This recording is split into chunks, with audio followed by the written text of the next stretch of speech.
Hi, and welcome to today's webinar. My name is Mike Aoki, and I'll be the moderator for today's session. And we've got a wonderful panel here today in terms of today's session, which we'll introduce in just a moment.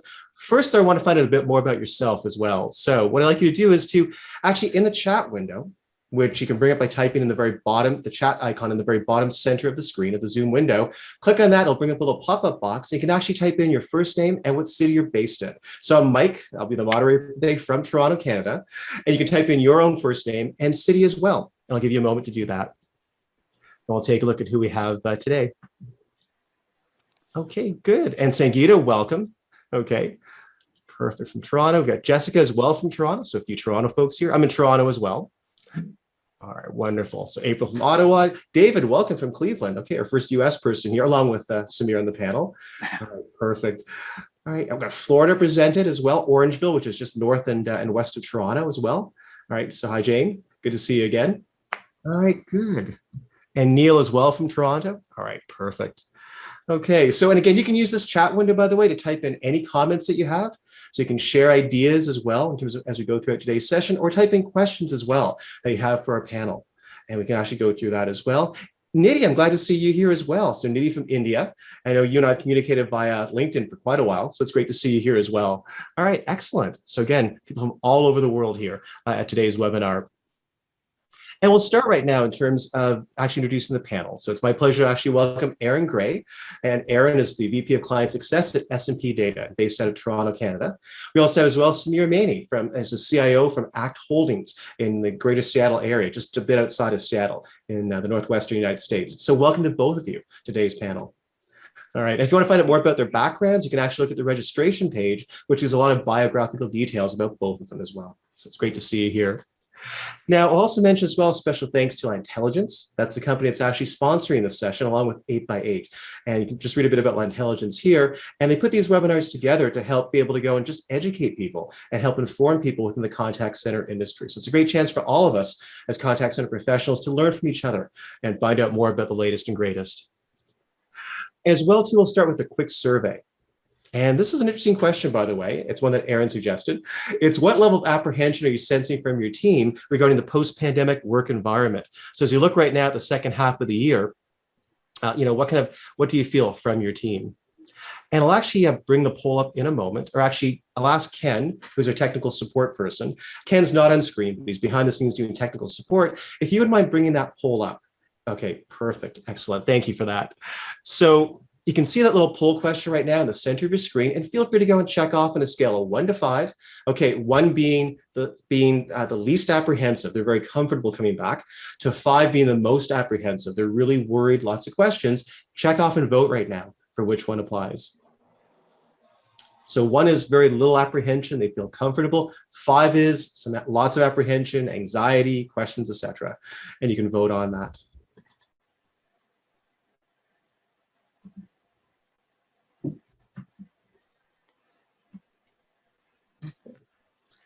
And I'll ask Ken as our technical support person just to let me know in terms of, or show on screen once we've got quite a few answers. Okay, so Ken, when you see that most people have answered, you can actually share that on screen. Okay, perfect, there we go. So Aaron, great question. And if you look at those results, roughly between 3 and 4. So moderate anxiety to fairly heavy anxiety, that accounts for almost 2/3 of the responses over there. So very interesting question to have shown on screen. And I'll just actually ask at this point, in terms of this, in terms of looking at this for yourself, Aaron, how does transparent leadership, as you look at those results, a lot of 3s, a lot of 4s for apprehension, how does transparent leadership actually support employee engagement and kind of dealing with some of that, especially in a work from home environment? Well, yeah, I'm not surprised to see those results because I'm apprehensive. So I would probably, if I was able to score, I probably would have put anywhere between 3 and 4. So I get it. And I think part of being a transparent leader or an authentic leader, which is something I've strived to do throughout my whole career, not just during a pandemic, but during a time, something like a pandemic, when your entire workforce and virtually the rest of the world is going through something historical that everyone is going through, different levels of stress, different levels of anxiety. The pandemic could have affected them Could have affected their health. It could have affected the health of some of their loved ones. It could have affected the lives of some of their loved ones, and it could have affected them their finances in their home if one of their spouses was impacted financially from the pandemic. So it was a huge level of pressure that the entire world was dealing with one way or the other. And so, being transparent and sharing with your team to say, wow, I'm really struggling with this. What about you? And just being really honest as to what some of the things that you're going through is a way for your team to feel comfortable and sharing that as well, right? And some of it can get really heavy. There's been some, pretty heavy duty conversations that I've shared with my team members, whether it's my peers or with my direct reports or with my, indirect reports. I've been transparent in some of the difficulties that I have experienced just working from home, and some of them can get a bit heavy.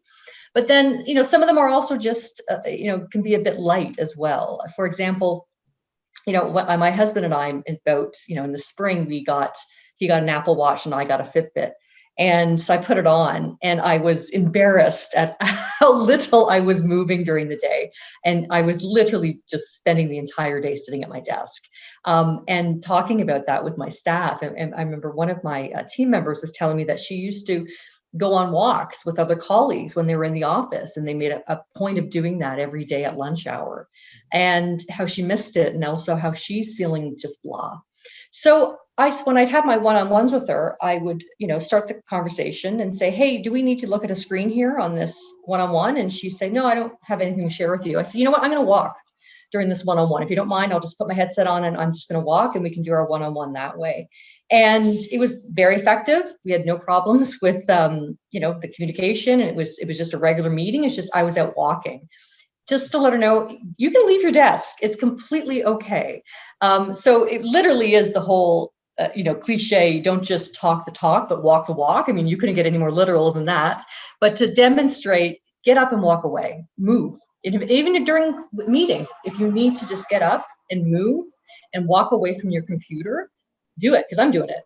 And then she felt comfortable doing that and calling me while she was out and about or walking or needed to step away from her desk. So leadership is about being authentic. And, you have to be that face of, bravery sometimes, and bringing people together and letting them know that, everything is going to be okay. That is your job as a leader. But sometimes it's also letting them know that, oh, this is tough. I'm having a hard time with this. And when you do that, you're building that level of trust so they can open up and talk to you about it. And you can come up with strategies to help them work through this new environment of working from home, which has a whole level of stress and difficulty. And so that's how I felt, for me, has really helped in keeping my remote work team engaged. And those are great examples as well. I love what you said about authenticity. That's so crucial, right? Just to have that authenticity, because as a leader, you have to go first. And whatever your role model or whatever depth of disclosure you want to give, that's what your team will role model themselves after. So like that part you said about going for a walk or about the Fitbit, and I'm guilty. I've sat in this chair for far too long in the last year and a half. So, exactly, right? So again, just that authenticity. I love hearing that, Erin. It's so crucial to help your team that way. All right, excellent. So again, transparency is a really big part of this. And we're looking again at employee engagement and also helping with retention as well. So creating that environment, which I love. And I see a question in the chat window as well too. So, and I'll just mention as well that if you do type something in the chat window, please just change where it says, the default is where it says all panelists, meaning it'll go to myself and Erin and Samir, and then Ken is the technical support person there. But if you want everyone to see your chats, and that's probably be preferable, please change it to all panelists and all attendees. All right, so that way, if you have a question for the panel, or if you have any comments or resources you want to share, all of the people in the webinar can actually see that. So if you switch it to being all panelists and attendees, everybody can see that. Okay, and Sangeeta, thanks for bringing that up as well. I appreciate that. Now, we do have a second poll as well, so we'll switch over to that. And this polling question is going to be, what can you do to increase agent employee engagement? So how do you keep the employees, the actual agent level employees engaged? And Ken, I'll ask you if you wouldn't mind as a technical support person, just to go and show that poll on screen right now. Coming right up. Okay, thanks, Ken. All right. So in a moment, you'll see this on screen. You'll have a chance to go and vote again. Okay. There we go. All right, perfect. Oh, sorry, Ken, can you trigger the second one? Yeah, second. Sorry. Yeah. Okay, thanks. Okay, perfect. Thank you. And by the way, in this one, so what can you do to increase agent employee engagement? You can vote for more than one. Okay, so as I used to say in politics, vote early, vote often. Okay. All right. So what can you do to increase agent employee engagement?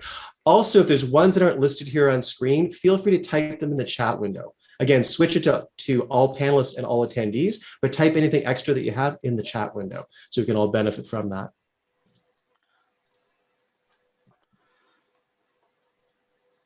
I'll just give you a few more seconds just for everybody to type in their answers, or sorry, to check off their answers.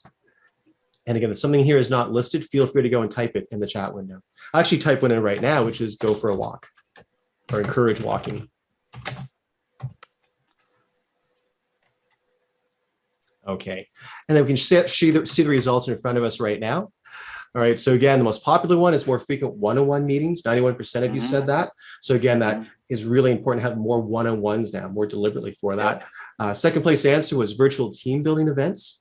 Okay, also using video conferencing quite heavily as well. All right, good. Now, I know, Samir, you suggested this question, so I'll ask in terms of what are your comments on that? Yeah, so, not surprised to see that again, right? I mean, that's when you're a call center agent, you're used to working in a group, you're used to working in a team. You have a supervisor that you can reach out to, when you have a problem or what have you, right? So when you look at the current scenario, yes, the one-on-one is important. The video piece is there, and call centers have adopted to it, right? They have gone more towards, using Zoom, using Google Meet. Now there are call center specific applications leveraging AI and video. Collaboration Room.ai is one that's specifically built for contact centers to get that engagement going. I come from a BPO industry, right? And one of the things that people are saying is, yes, the agents love working from home, but they also feel they're working in a little island by themselves, right? Taking calls and all that stuff, right? They don't feel the same passion or bonding with the organization or what have you. So I think video is obviously a key part to it. Getting to see people on their faces. I'll tell you, when I was not working from home, I was going in the office, I would never turn my camera on Zoom, even though my office was a lot nicer than what my home is and didn't have the Viking helmets at the back or what have you, right? So, but now that people are working from home, and we talked about this, Erin, a little earlier, it's okay for people to me to turn my camera on and and my puppy walk back or my dog walk around or my wife to open the door, and it's become part of just your day-to-day work culture. People have kind of accepted that. So I think to engage agents, obviously there are video collaboration tools like Zoom, Google Meet. There are specific collaboration tools built for contact centers. Collaboration Room.ai. Video has become important. It allows you to do the one-on-one. Now when I do my one-on-one, Erin, I'm going to take you up on the offer where we do the, hey, walk when you're doing the one-on-one. But I do my one-on-ones on Teams, right? And I love to see my direct reports on video, see them how they're doing, ask them how they're feeling. You get, especially in our team meetings now, right? But we're doing them on video, and I'm the first one to turn it on. So as a leader, you do that, other people start following you, right? So I think our environment has changed, and we have become more open for more visual collaboration since we were working from home than we were before.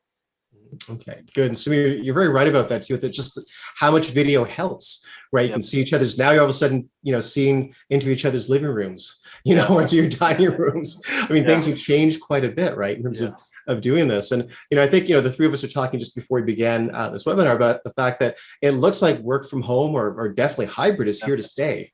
I mean, for myself, not one of my clients is actually going fully back on site that I've heard. So I think it's really very much work from home and hybrid. So this becomes video such a great tool.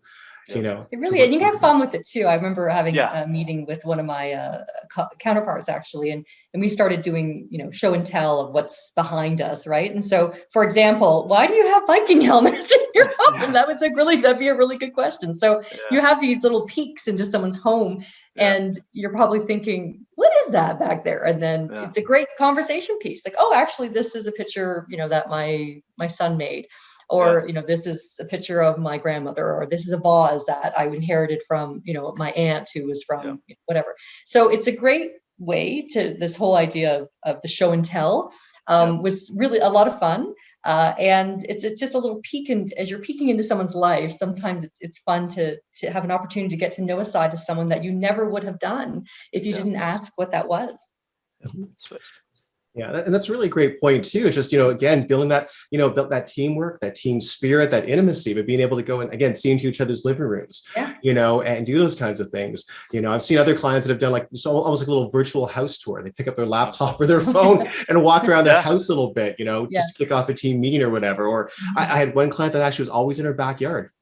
And there's a big backyard and all the plants were sprouting and everything else. So, it was really big, but just those little things break the ice. And of course, we've all seen on the internet, all those little memes of like cats walking across the keyboard and kids bursting into rooms. But you know what? It's funny. 2 or 3 years ago, you would have thought, oh, that's unprofessional. Now it's like, wow, that's so cool. It's so neat to get to know somebody as a person. Which is just wonderful to go and have. And, I'll just ask, and I guess, we can start with this, but I'll just ask as well, everybody who's watching this, watch this at home or in your home office, let's start typing and sharing some ideas about what are some ways to use video to help build that engagement. We talked about, again, a virtual house tour, a show and tell, for instance. What are some other things that you can do? And feel free to type that in the chat window. And again, in the chat window, just switch it to all panelists and all attendees so we can learn from each other. Again, we're looking here at ways to go and build employee engagement and teamwork as well. Aaron, I'll start with you though. What's something else that you do at S&P Data to use video to help, or some kind of an exercise to help build that sense of employee engagement and teamwork? Yeah, we've been really leveraging our, Zoom or Teams or what have you, of really bringing everyone together. In Teams as well, I noticed that they have group Teams chats amongst the actual associate pool. So each associate that's on, a specific account, they will have their own chat. And you, when you read them, you see the camaraderie going on between them.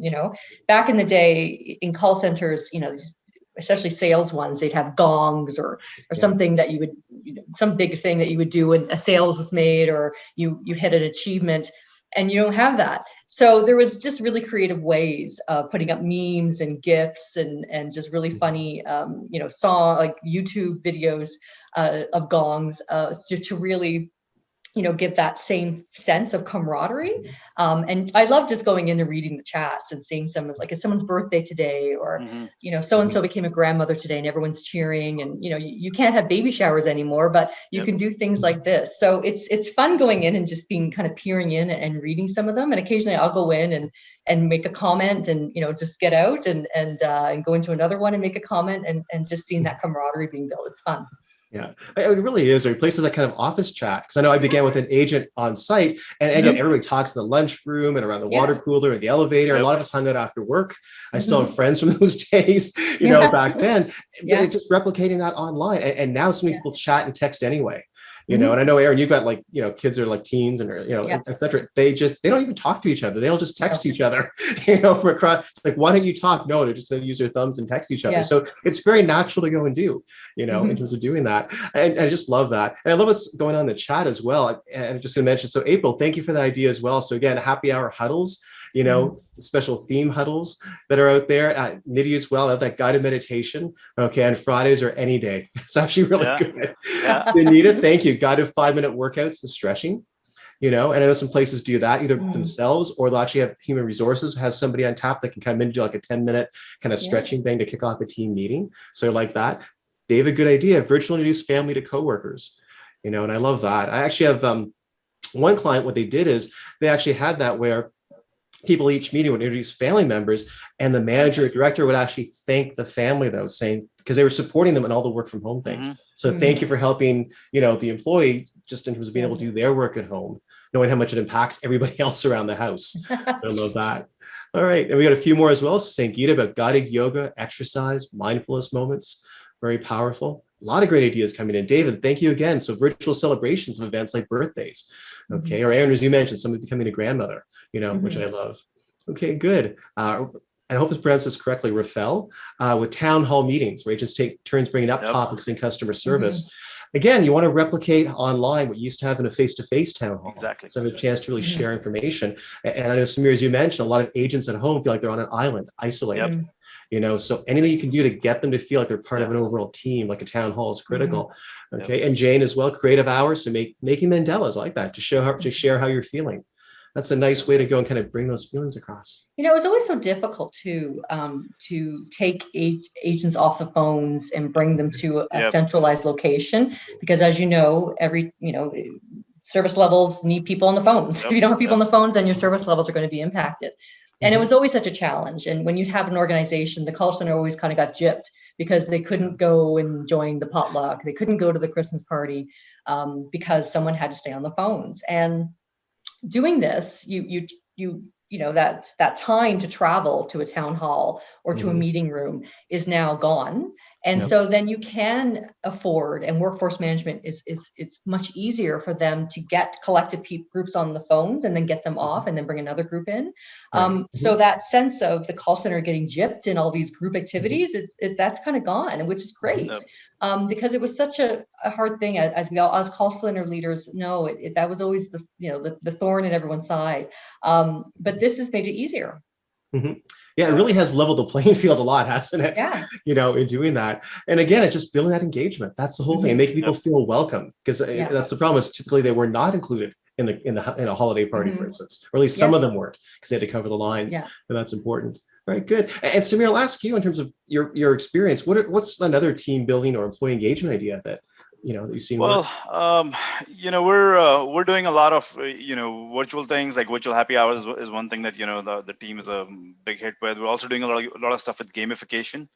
So I've always felt that you work harder when you feel you're a part of the team than, say, when you're an individual contributor. You never want to let your team down. You always want to do well for the team than, say, for yourself. So the gamification tools that are out there, like we use one, and basically we do like fantasy football, right? So you have a team and you get points based on your average speed of answer, your SLAs, your KPIs, you're a quarterback, and then you have a couple of supervisor, and they have their team and they get points based on that. And you're competing against another team on working a similar product, right? So so it's something like that, and the agents really love it. They feel engaged. They feel, hey, they're working towards a common goal and not just taking phone calls or just trying to hit average speed of answer or keep up to a certain KPI. They feel they're as humans, we're naturally competitive to a certain extent, right? We always want to do well, and then when you're part of the team, you're even more into it. So we're somebody asked me, we use a company called Touchpoint One. So we branded the product for us. So that's the one that we're using, and we do all kinds of games on it. When March Madness is on, we'll do that. We'll do poker games and fantasy football and stuff like that. So that's another way that we engage our agents, just to keep them motivated and make them feel as if they're part of the team, and make them feel that they belong to an organization rather than just sitting at their home taking phone calls. Well, and that's excellent, Samir, because that's one of the challenges with work from home agents, is the fact that, as you mentioned, they're on an island. There's also almost a feeling of they're not a part of the company, making feel like that sometimes as well. So I like that part about doing kind of a virtual fantasy, football league or sports league of some kind. A question we have from Kate, by the way, is Kate wrote down, what vendor or product do you use for gamification? I think you mentioned the Touchpoint One, right? Yeah, I think she got it. Okay, perfect. Thanks, Kate, for typing that in. All right, good. So we got that. So again, that's one example of doing that. So again, there's lots of great platforms that are out there that you can use to go and do different kinds of team building events, gamification, etc. So there are different things out there. There's a virtual escape room one that I've seen. So you can actually log into that as a virtual escape room. I'll actually just share the URL for that one, because I've got that one that I've looked at.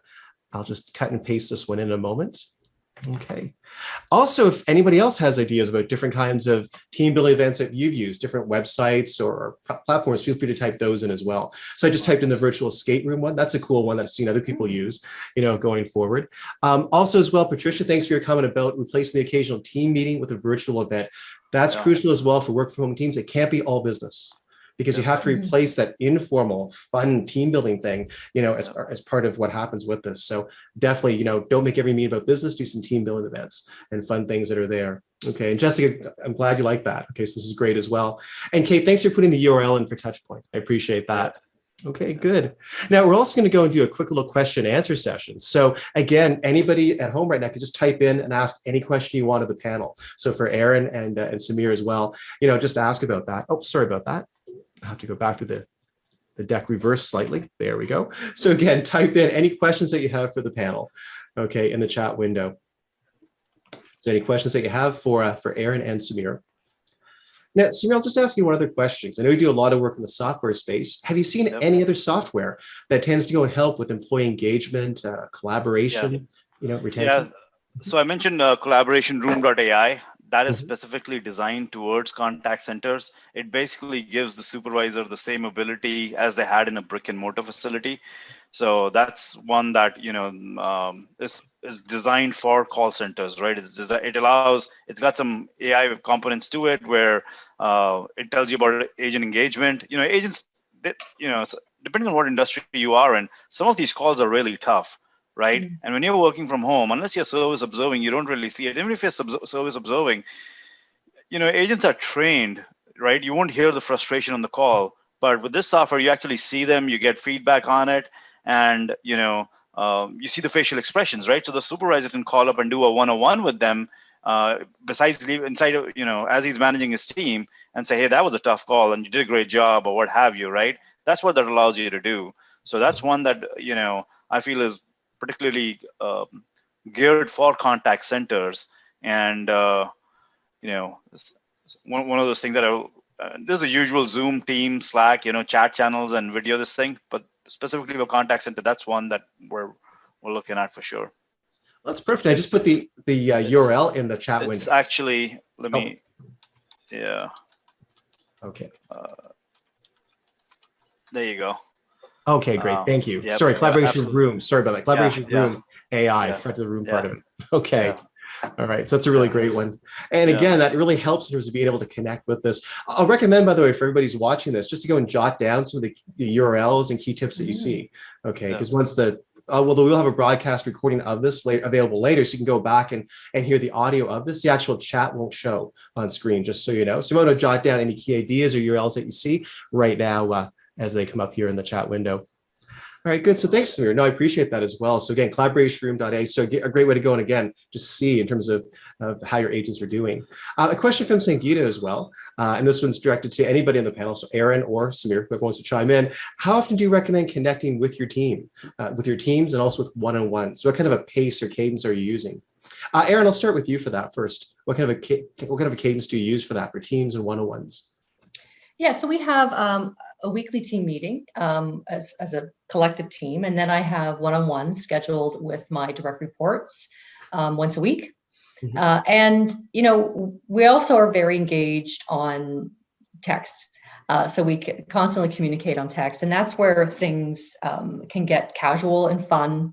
And on the weekends, it's not unusual for me to get pictures of one of my employees, one of my team members' dog or her little girl, or I'll get notes from one of my other team members who may be in Miami and is sending me some pics of what the nightlife looks down there. So yeah, it's when you have that you have business and you need to have business meetings, you're right, and we have to talk about business, but take an opportunity on every call to just touch base and how are things going, and especially at the one-on-ones. You can, sometimes you go in and either both of us are really busy. We only have 30 minutes and it's sort of, you get into that.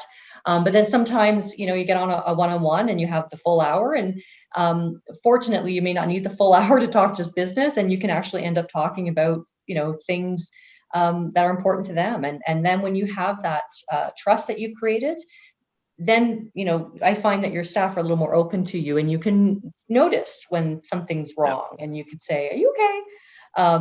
And then you have that opportunity to connect with them. So, you wouldn't go, weeks and weeks and weeks without seeing someone.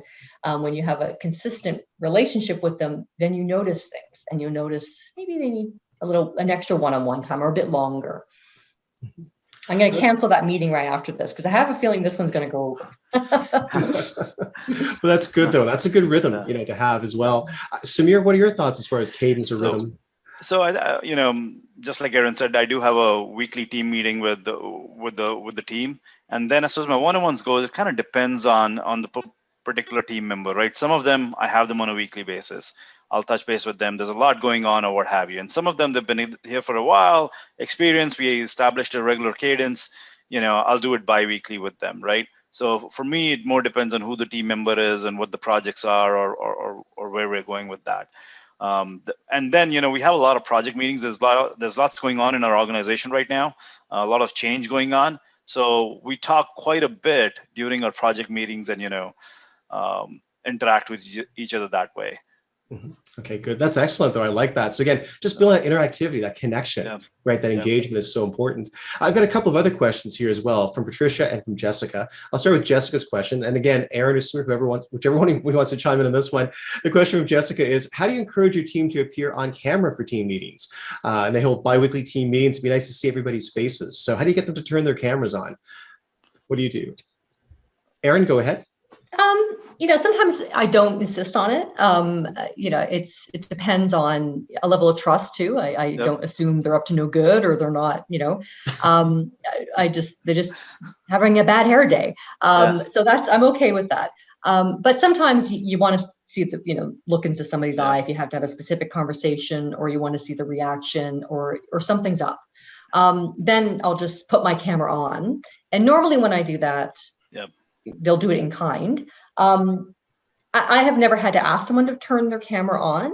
However, again, if you're working with your frontline team, that can be different, right? So that's where you start off in the orientations, or when you kick off your meetings with them, saying we're going to have some ground rules. I just want to see your faces, and at the beginning of the meeting, I want to just be able to look at everybody and say hello to you. I don't expect you to get dressed up for this meeting, but it's just important that I have that little bit of engagement with you. So setting the tone for some of the meetings, especially with some of the frontline teams, and what the expectations are on the call, is important. And just letting at the beginning of the relationship with the associate, especially as you've kicked off a remote relationship, is to say, when we have team meetings, or definitely when we have smaller groups, and definitely if it's like one-on-one coaching, cameras on. Good. And I like the way you position that as well, about don't worry about dressing up for the meeting, etc. Take the pressure off. I like that as well. But again, the expectation, right, is critical. All right, good. And Samir, do you want to add something to that? Yeah, so I do the same thing, right? I mean, when we started working from home, people were a little shy about the background or what have you, and would use how you can change your background or blurry the image out. So and I don't do that. And even if I'm having a bad hair day, I'll still turn the camera on and people can see me with my bad hair. So when I start doing that, when I show up in just a t-shirt and pair of shorts, we've had calls at 7 in the morning or 6 in the morning, and I've turned my camera on, and it is what it is. Hey, so when people see me do that, they're more open for it. It's funny you mentioned that. I recently took over a team offshore in India, and that meeting was at 11:30 in the night, right? And this was my first introduction to them. So I asked them, hey, I know it's a little bit late. They're working from home or what have you, and but quite a few of them turn the camera on when they see you on, and when they see you're perfectly comfortable that I'm on the camera, and what my background is, and if you feel comfortable, they'll start doing it. And and like I said, if I go on the camera with my bad hair day or whatever, if they see it, they'll be like, hey, he's cool with it, so. No need to dress up, I guess. Well, exactly. It's all about, again, transparency. Aaron, as you mentioned earlier, the role modeling. As well. It's just giving people space to be human, to be less than perfect. And it's so critical as well. I'll do one more question here, and then we'll save a few more for the next Q&A session that we'll do in a few minutes, just at the end. So Patricia actually typed in a really great question, which is: are companies experiencing more employee mental health issues and more short-term leaves, etc.? So how do you find that? Samir, I'll start with you for this, then Aaron. So Samir, how do you find that in terms of, are there more short-term leaves, mental health issues, stress issues, etc.? Not that we have noticed, not in our industry, or we haven't seen any significant uptick in that. So in fact, what we have seen is our PTO accrual has gone up So Okay. that's good. at least on our side. So we haven't seen that. Okay. All right. Well, that's good to hear. That's very positive. Aaron, how about for yourself? Yeah, I mean, in terms of an increase in stress leave for our associates, I don't know if there's been a dramatic uptake. However, I think if you look at worldwide, I just recently had an opportunity to have an interview with an on-screen interview that we do at S&P as well, with the COO of Wello Virtual Health. And she, indicated that she has data that shows 70% of all leaves of absences right now are due to mental health. 70%. Wow. Yeah. That's huge. And so that's why it's so important to, have that relationship and make sure that you're ensuring the mental health is a part of your team's health hygiene, And something that I've done is, during the pandemic, pay time off, PTO as they call it in America, or vacation time, we refer to it here in Canada. There was this like, well, do I take it? There's nowhere to go. So am I expected to just keep working indefinitely until the world opens up? And no, you're not. So, at the beginning of the year, I just would say to my team, hey, it's not written in stone, but you can just give me your vacation schedule for the year, just so I know when you're going to be off and on. And it just sort of gives them permission. It's like, oh, okay, good. She wants me to get away from this place and take some holiday. And I'm not expected to just keep working during this pandemic because there's nothing else to do. So we'll just keep working. So yeah, I think just letting them know it's okay. And giving that little nudge to say, I don't want you working 24 hours. You need to go away and you need a break and take it. And just, so they have that comfort level of knowing, okay, I need to take a week off and I'm going to do it. Right. Yeah. And that's so important as well. I've seen some of the same stats that you quoted, Aaron, as well, but just a huge amount of mental stress, and especially for agents because they're dealing with customers outside, right? So they're getting, again, they're helping solve problems, but still they're going through stress of irate customers, frustrated customers, heavy call volumes, and so there is a lot of mental stress, plus the whole pandemic stress, right? Of wondering about health and about kids, going back to school, et cetera. And even the second half of the year is going to involve some turmoil as far as reintegrating back into going outside again. And, all the things about all the issues that are popping up for the second half of the year also pose a lot of stress as well. I know some experts have actually said the second half of the year may also be very stressful just because of that adjustment period that's taking place. And so definitely as part of employee engagement and retention, the mental health aspect, is so important. I love this role modeling. Okay, so again, Patricia, great question. I'm glad you asked that. Okay, so again, employee retention, mental health, and wellness is really crucial. Now, I know, Aaron, I just want to ask you another question as well. And this is really about, the idea about a good leader really building off the strength of the team. And also asking about what internal programs have you tapped into to help build that employee engagement at S&P Data? Yeah, since the teams have all had to go remote, it's, there's a saying, it takes a village to engage a remote workforce team. And it's very true. Like it should not be on the burden of just the operations manager or the ops director to ensure that their remote team is engaged. You should be leveraging all internal teams to help you with that engagement. There was a time when call centers would have the spirit committee who was there to make sure potlucks and all of that camaraderie that they do to really promote engagement was there. But those are gone. So, we need a bit more help than just a spirit committee. And for what I've done at S&P to help, my counterparts in the operations to really engage, and that the company has done a really good job at, is tapping into that diversity and inclusion committee.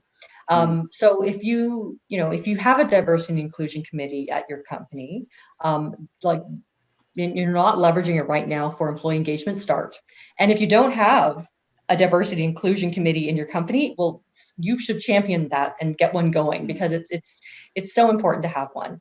And it's not just because it's sort of the thing to do nowadays and it looks good on a website, but to have a really strong diversity and inclusion committee does two things. One, it celebrates that diversity that's within your company and all the differences that we have, thank God, because if we're all the same, it would be pretty boring. But then, of course, the most important part is the inclusiveness. And, to really promote inclusiveness is to, look at all those differences, but then also recognize the similarities that we all have, all these different, different cultures and different races and different ethnicities and different backgrounds. and different sexual orientation that we all actually have in common. And right now, the best way to build camaraderie or build allyship is to have a common enemy. And we have that now, it's COVID. And so binding together and bringing that that whole idea of inclusiveness has been something that has been super important. And the diversity and inclusion has done a lot of fun events, around diversity and inclusion. St. Patrick's Day, we had a virtual pub night where we, had employees that are musicians, and so we had them come and play on the pub night. They could sing, so we had them sing. So it was a lot of fun. And we had art classes or an art gallery. So some of our employees are amazing artists. Like some of this art I saw, I would put that on my wall in a heartbeat. So we had that bit of bringing that in to just have people work together and start seeing the talents of our associates. And then sometimes we got a little deep, during Mental Health Month, we were, really promoting mental health and also then leveraging other parts of the organization, third party partnerships that you have. Most companies have partnerships, have an employee assistance program. Lots of companies have, either Mono Chappelle or LifeWorks. We have one as well. And, telling people, if you don't feel comfortable talking about this with us, here's a program that we've designed for you that's free, that we are happy to extend to our employees. And so leveraging those partnerships as well to ensure that some of your employees, the engagement is getting to a level where maybe the lack of engagement could be dangerous for them, because they're shut in this tiny little apartment downtown Toronto, and they don't have an outlet. So that was super important as well. So diversity and inclusion, really tapping into that, and then your other third party, your employee assistance programs, your HR teams. Really getting everyone involved to help with ensuring that this engagement is there, the collectiveness is there, that sense of inclusion is there, and then that, of course, that would just begat engagement. I love that too, but just again, not trying to do it all yourself in a contact center silo, but actually tapping into every other resource that your company has, is really crucial as well. So I love that, and again, just don't try to do it all by yourself, but tap into those things, which is excellent. So again, just being able to find resources, find ways to keep people engaged, and that's crucial. And I know, Samir, you mentioned as well about gamification earlier. I don't know if you want to say a bit more about gamification as well, in terms of how that can engage employees. Well, as I mentioned earlier, Mike, I mean, it's just making them feel that they're part of a team, they're achieving a common goal, and that they're not sitting on an island, right? I mean, that's the key over here, is making them feel a part of the company. Call center. Nobody grows up saying, "Hey, I want to be a call center agent," right? I mean, especially in some of the tough financial services sector, right? So they have a tough job and they take some tough calls, right? Unless you're doing like real high-end customer care or something, most of the time people are calling you, they need you something, or they have a problem with their financial situation or what have you, or at least that's the call center work that we do. So it's really making them feel being a part of the company, encouraging them, making them feel be a part of the team, and achieving that common goal together, right? Doing well together. That's where I think gamification has helped us a lot, is engaging them and making them feel, hey, there's a bond between the team. There's a bond between they have with the supervisor. There's a bond that they have with the organization. Okay, and I love that too, because again, those bonds help. That is the engagement, really. And there's an old saying about people don't quit companies, they quit bosses. So you want to have, again, that sense of connection and that sense of support. And not just with your boss, but also with your team members as well. So I love that too. I just going to bring up a comment that Rafael mentioned. This is more to what you just mentioned, Aaron, which is Rafael mentioned, we do a Wellness Wednesday check with remote agents. And it's anything from anything from a newsletter you can share to virtual meetings, promoting overall wellness to everyone. So just a whole bunch of different topics, but again, being able to help build that sense of engagement. So that's really crucial as well. And Samir, I guess you could put gamification in there as well, right? Fantasy football scores in the newsletter, as well to help do that as well. So it could be a newsletter, it could be virtual meetings, could be overall wellness topics, but whatever it is, trying to get beyond just strictly business to help build that sense of camaraderie. Now, another question I've got for you too, Aaron, is just in terms of looking at social media. So how is your organization, S&P Data, leverage social media to engage your employees?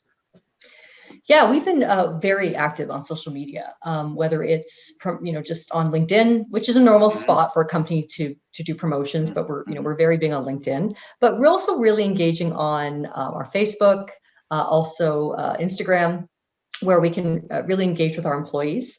We did something really fun for Father's Day, where we had people send in a bunch of pictures of themselves with their father when they were young, which was really, really nice, or with their children now. But a lot of people posted pics, really old pics. Some of them taken from another country because they weren't born here, and you see these old pictures of them with their father when they were really young, and posting those and saying, I wonder who that is. I try to figure out who that is. So doing things like that, and also just posting on our social media just to show folks that we're doing that. We also did a picture with work from home with your pet day. So we had everybody take photographs of them working at home with their pets, because we all hear them in the background. So you might as well, they're part of the company whether you like it or not, because we hear them. Mine are always snoring. So we did photographs and had those and really put those on our social media just as part of that engagement. And then TikTok, we just started, launched our S&P TikTok page, which I never thought I would be on TikTok. I know my kids are on it, but it's not for me. But here we are. And our CEO just did his first TikTok. He wasn't dancing around or anything, but he was just talking about the history of S&P, and I think he was talking about his first sale. And it's just really exciting to start embracing this social media that we thought was, oh, that's not for businesses. That's just, for teenagers.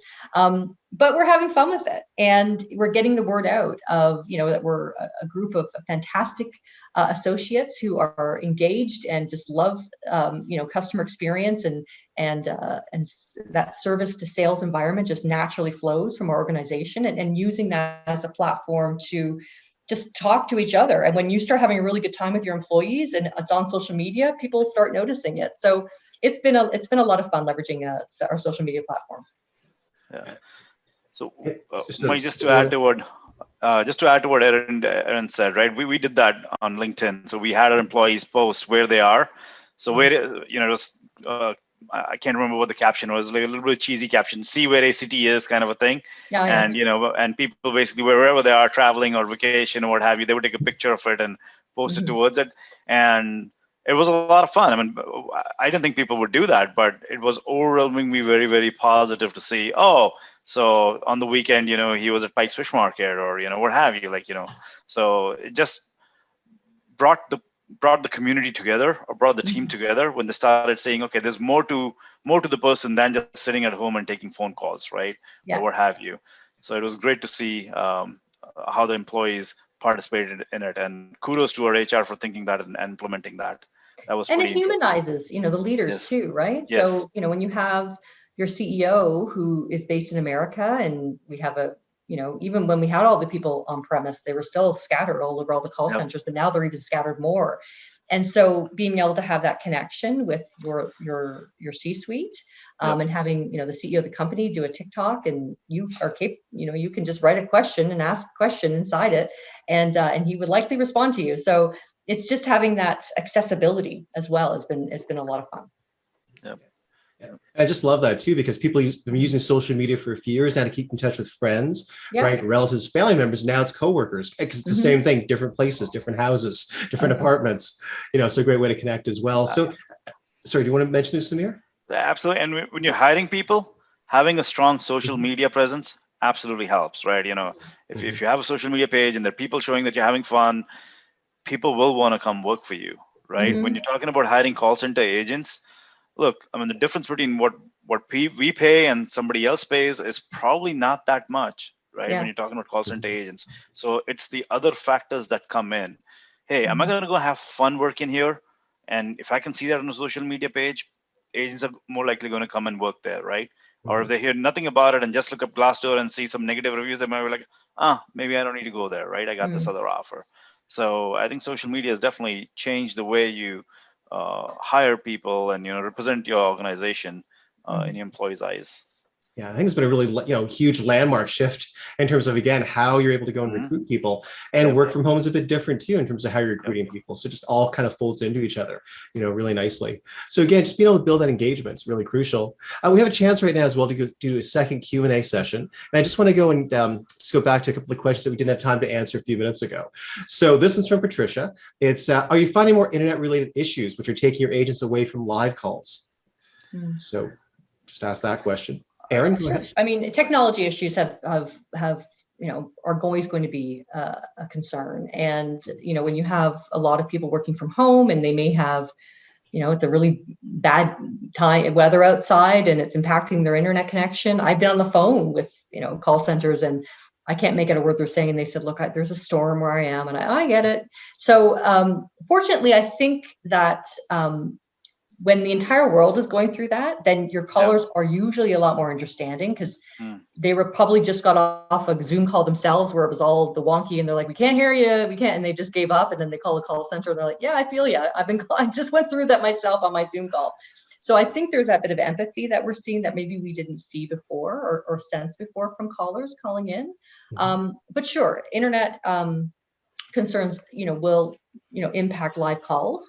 Fortunately, in S&P, we've partnered with some great technology firms where we're able to ensure that we can leverage, the customer or the associates' own internet or their own even their own devices.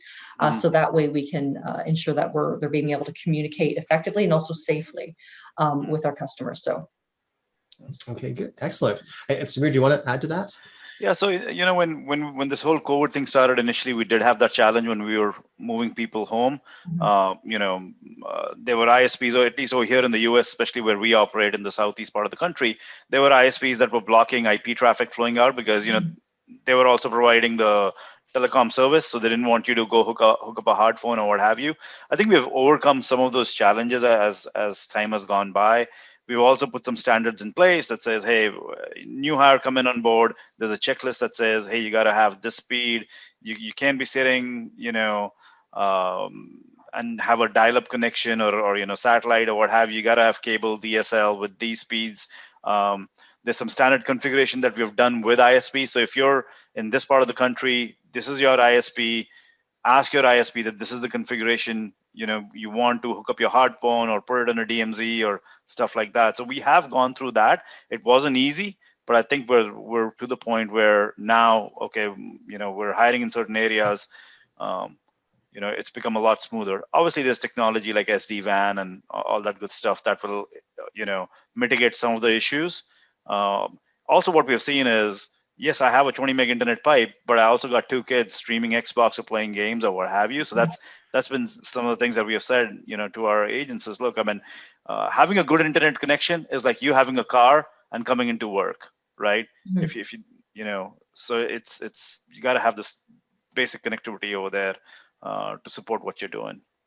Good. Well, it's good you have standards now, though, right, to communicate to potential hires. That's important as well. So, Patricia, thanks for asking that question. It's a really good question as far as the technology side of doing this. I've got a question from Nidhi about employees. How do you make new employees feel welcome and introduce them to the entire team? And of course, we're at the stage right now where a lot of new employees never go into the building. They're virtual recruitment, virtual onboarding, virtual training, virtual everything. They've literally never met anyone face to face. So I guess, Samir, we'll start with you. How do you make new employees feel welcome in that environment to the entire team? I think it's part of the onboarding process that we have. It's HR is involved, IT is involved, and a lot of it is leveraging video and technology and doing virtual events like that, right? Getting them together, doing a virtual huddle, being able to see people's faces or what have you, right? It's a lot of it is doing that.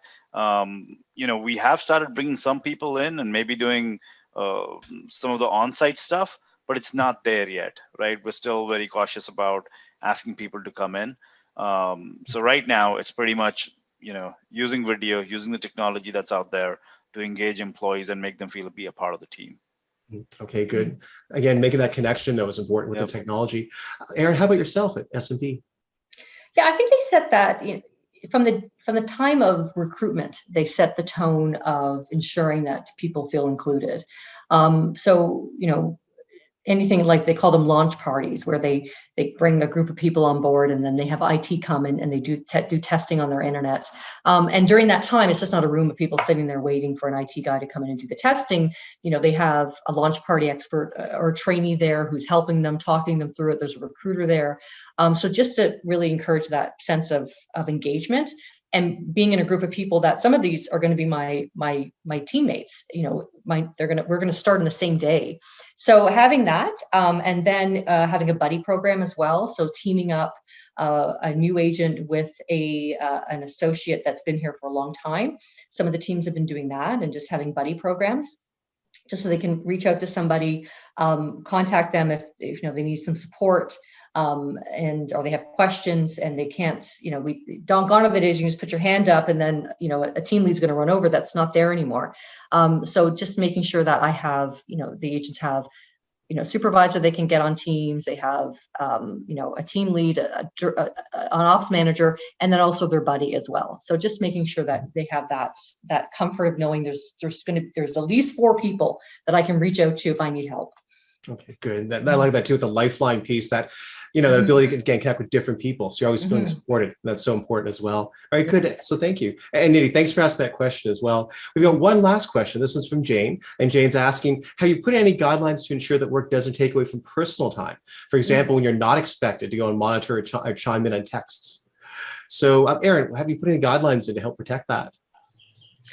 Yeah, I have. I've, to the point where sometimes, one of my employees may send me a text or say, I'll get this to you tonight. I'm like, well, I won't read it, so don't bother. So just being very frank and direct, and setting the example again. If there's something important, sure. There's been situations where we've launched with a new partner, and it's an all hands on deck, and I've been on the phone for way past, especially when you have clients who are in other time zones.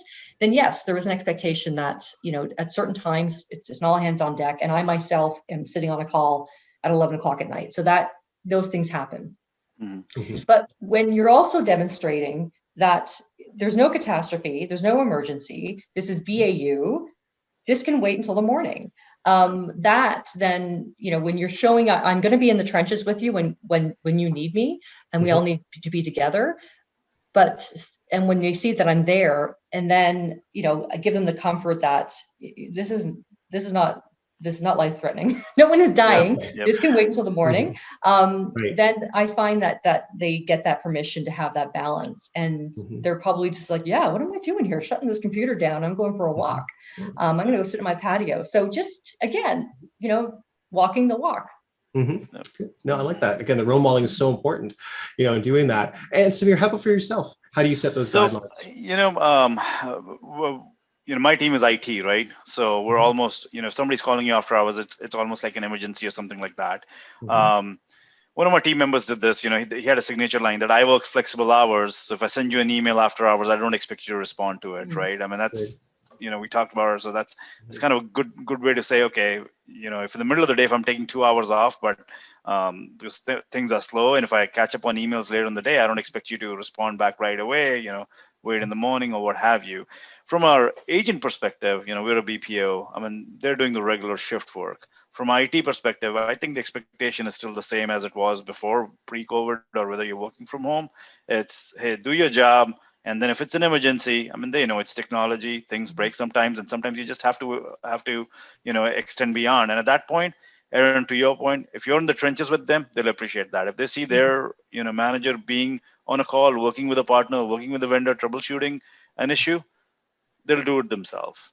So no strict guidelines as far as that goes, because from a technology perspective, not much has changed, whether it's pre-COVID or post-COVID. You're still accountable. We still have the same, rotation of on-call staff or what have you. Right. Okay. But again, it's just being able to role model the right behaviors. Yep. Which exactly. I love. All right, good. Excellent. So Jane, thank you for that question. I appreciate that. We've covered a lot of content, I know, in terms of what we've talked about today. And I want to thank both of you. So Erin and Samir, thanks to both of you as well for sharing those ideas. And also for everybody at home that was typing in questions and comments and sharing resources as well. Thanks for doing that. It's a great chance for us to learn from each other and actually have that engagement here online. I just want to mention a couple of quick announcements as well as we wrap up for today's session. The first one is just to go and mention about the GTAC conference coming up. This is probably more for in terms of Canada, so the Greater Toronto Area Contact Center Association, and I'm a board member with them. And right now we're looking in terms of the actual annual conference coming up. It'll be a virtual conference. And last year we did a virtual conference and had almost 500 attendees. And actually anybody from across the world can log in, because you did have people from the US and as well logging in.